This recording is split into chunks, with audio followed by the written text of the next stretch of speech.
Lantaw Tupi mga lods.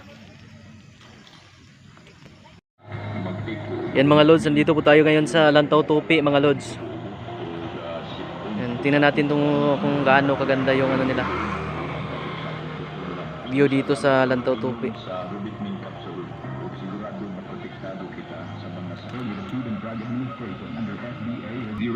FDA LTA number CFRR RXI. Ang produkto nito ay hindi gamot at hindi maaaring gamitin panggamot sa anumang uri ng sakit. Catherine Diana. Nagkatako ang Dito na boy. General check-up. So, di-test sa kung heart, echoes, pagtanong nila kay open na clear na ako ang matres, di-clear sa gino pinagi sa makabuhay. Di pa rin kayo ni, kay kung nato ko ang bala mo. And that you can find anything you like.